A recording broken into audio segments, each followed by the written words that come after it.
Okay, good evening and welcome to a special Moshe Shabbos edition of the Daily Double. It's part of Yeshiva YouTube.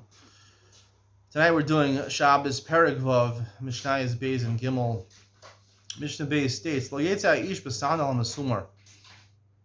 All these Mishnah is talking about Isrum D'Rabbanan. You're not supposed to go out on Shabbos with a sandal or a shoe that has nails in it. Now, if you look at the bottom of your shoes, it's probably going to be hard to tell whether there's nails in your shoes. The Gemara discusses how many nails, where the nails are. It has to be nails that you're able to take out and stab someone with. Like the Gemara says, the reason they made this institution, there was an incident where it happened where they had shoes with these nails that were protruding, and they thought the enemies were coming, and they're hiding in a cave, and they ended up knocking into each other and killing each other with the nails. That's why you shouldn't go. Since it happened on Shabbos, they made the Gzera. It has nothing to do with Hotzah. Also, you shouldn't go out with one shoe. If you just want to run out of the house and only have one shoe, you're not allowed to go out with one shoe unless you have a wound on that one foot, because you're going to take it off otherwise, because people are going to make fun of you. But if you have a makkah, you're not going to take it off. You're not supposed to go with tefillin. Tefillin, you're not supposed to wear on Shabbos. Tefillin is not considered Zman Shabbos. It's not Zman Tefillin. Shabbos is not Zman Tefillin. You're not supposed to wear tefillin on Shabbos. It is considered a malbush because during the week it's considered something which people wear. You're supposed to you could wear it outside technically as long as it's covered. You're supposed to cover it if you're going to wear it outside. However, you could wear it outside. Maybe even you should wear it outside in certain circumstances. So it is a malbush during the week. It is an article of clothing.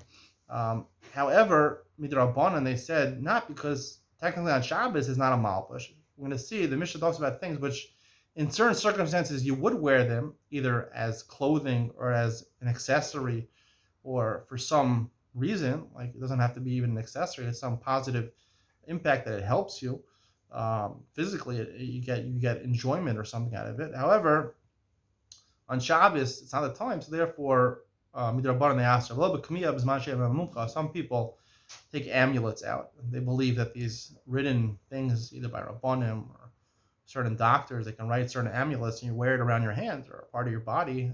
It could heal you. So if it's a proven one, someone who has a track record, so that you're allowed to do on Shabbos, because that benefits you physically. However, if it's not in a mumcha, there's no guarantee it's going to work. So therefore, since some people do wear it during the week, so therefore it's not considered a complete masoy, but it's also in the rabbanon. V'lo b'shiryon, v'lo b'kasta, v'lo b'ngafayim. You're not supposed to go with armor. Not with a helmet, and not with boots. These are things which people wear when they're soldiers, when they're in war. And any outfit that would be worn by a soldier, you go out on Shabbos. Now during the week, soldiers would wear these things. However, on Shabbos, they're not going to wear it because you usually don't fight wars on Shabbos. So therefore, since it's considered clothing, just not on Shabbos, so therefore it falls into the rubric of clothing. It's not a muscle. However, there it goes there because you're not supposed to wear it on Shabbos. Gimel. Sometimes women would, put needles in their hair or pins in their hair to hold their hair up. So if it's nekuva, meaning it has a hole in it, you use it, and this would be a type of pin or needle you use to sew, right? You can sew with a sewing needle. So that's something that is exclusively used to sew with, not as putting a pin in your hair. And a woman to go with a ring that has a signet, something to sign your name with. Below the kuliyar, below the kovel, below the sluchish al paitan. She also can't go out on Shabbos with a kuliyar, which I guess is a type of like a chain necklace. Some men wear, like a dog chain or something like that. Men wear it, women don't wear it. Never worn by women. Below koveles. Koveles is something if a woman has a bad smell, she wears a piece of jewelry that has a good smell in it to help her smell better. Even if she smells good, there's also a piece of jewelry you wear which has perfume in it, meaning to add to your fragrance. Fragrance, you don't smell bad. It makes you help smell better. These things, according to Meir says all those things in the Mishnah, you're chayav achatas because it's not normal. These are things that women don't normally wear.